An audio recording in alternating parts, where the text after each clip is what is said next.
పొద్దున్న లేస్తే జైళ్ళ గురించి మాట్లాడుతూ కేటీఆర్ని జైల్లో పెడతాము, సో ఎగిరెగిరి పడుతున్నారు అనేసి ఈరోజు ఏ ప్రెస్ మీట్ పెట్టని, ఏడ విజయోత్సవాలు చేయని, ఏడ బహిరంగ సభలు పెట్టని, ఏమన్నా చేయని, కేటీఆర్ అనే నామస్మరణ లేకపోతే వాళ్ళకు భవిష్యత్తే గడవదన్నట్టు పరిస్థితి ఎందుకు వస్తుంది? ఒకవైపు బీఆర్ఎస్ అసలు లేదు, ఆయన కేసీఆర్ని మేము అనే మొక్క కూడా మొలవనీయమనుకుంటూ మెజారిటీ ఆఫ్ ది టైం అంతా కూడా వాళ్ళ నామస్మరణే జరుగుతుంది.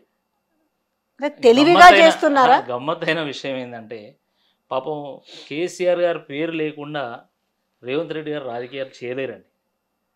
అది గతంలో అయినా ఇప్పుడైనా భవిష్యత్తులో అయినా. గతంలో కేసీఆర్ గారిని తిట్టిండు, ఆయన అధికారంలోకి వచ్చిండు. ఈరోజు అధికారంలోకి వచ్చి మళ్ళీ ఆ కుర్చీ మీద ఉండడానికి మళ్ళీ కేసీఆర్ గారిని తిడుతున్నారు. ఆయన వాళ్ళకు కేసీఆర్ ఫోబియా పట్టుకుంది. 12 నెలలు అయింది నువ్వు ముఖ్యమంత్రి అనేటువంటి విషయం మర్చిపోయి తెల్లారు లేస్తే కేసీఆర్ గారు ఎక్కడ ఉన్నారు, కేసీఆర్ ఎందుకు వస్తలేడు, కేసీఆర్ రా అసెంబ్లీ. కేసీఆర్ గారు వచ్చిన రోజు నువ్వు కుర్చీ ఖాళీ చేసి నువ్వు పోవాల్సిందే, మళ్ళీ కేసీఆర్ కుర్చీ ఎక్కాల్సిందే, వేరే ఆప్షన్ నీకు ఏం ఉండదు. కేసీఆర్ గారు వచ్చిన రోజు సునామీ వస్తుంది, ఆ సునామీలో నువ్వు కప్పుకపోతావు, నువ్వు ఆ సునామీ నువ్వు తట్టుకోలేవు.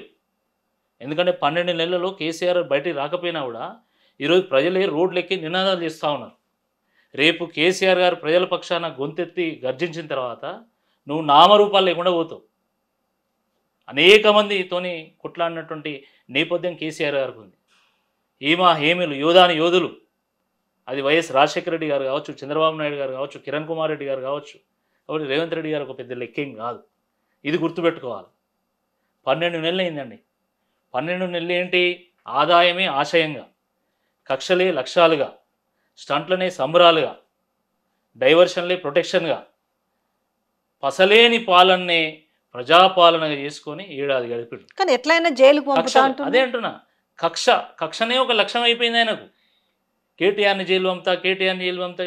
జైలు పోయిన వాళ్ళందరూ ముఖ్యమంత్రి అయింది. బహుశా మళ్ళీ కేటీఆర్ గారు కూడా ముఖ్యమంత్రి అవుతారు, లేదా మీరు కేసీఆర్ని పంపితే మళ్ళీ కేసీఆర్ గారు ముఖ్యమంత్రి అవుతారేమో. నువ్వు దేనికి పంపుతావు? 12 నెలలు అయింది. నిజంగా నీ ఆరోపణలు దమ్ముంటే ఇప్పటివరకు కేసు పెట్టాలి కదా, ఎందుకు పెట్టలేకపోయినావు? దాంట్లో ఏమి లేదు. కొన్ని రోజులు ఏమంటారు కాళేశ్వరం అంటారు, కొన్ని రోజులు విద్యుత్ అంటారు, కొన్ని రోజులు ఫోన్ ట్యాపింగ్ అంటారు, ఇప్పుడేమో ఫార్ములా ఈరేస్ అంటారు, ఇంకా ముందు ఇంకేమేమి వస్తాయో. నిజంగా మీ ఆరోపణల పస ఉంటే పెట్టు, దమ్ముంటే పెట్టు కేసు. ఎందుకు పెట్టట్లేదు? నీ నీ నీ నీ కేసులకు, నీ జైళ్లకు భయపడేటువంటి పార్టీ అయినా బీఆర్ఎస్ పార్టీ? కేసులు ఏమైనా కొత్తనా బీఆర్ఎస్ పార్టీకి? పోరాటం ఏమైనా కొత్తనా బీఆర్ఎస్ పార్టీకి? ఎన్నో పోరాటాలు చేస్తేనే కదా తెలంగాణ వచ్చింది. కానీ అయినా సరే ఇంకా నేను మొలవనీయను, నామరూపాలు లేకుండా చేస్తాను, అయిపోయింది తెలంగాణలో బీఆర్ఎస్ పని అనేది వాళ్ళు పదే పదేగా ఒక ఊత పదం లాగా పట్టుకున్నారు. ఈరోజు గాంధీ భవన్కు ఏ బాధితుడు వెళ్తలేనండి, ఒక ఫైరవికారు తప్ప.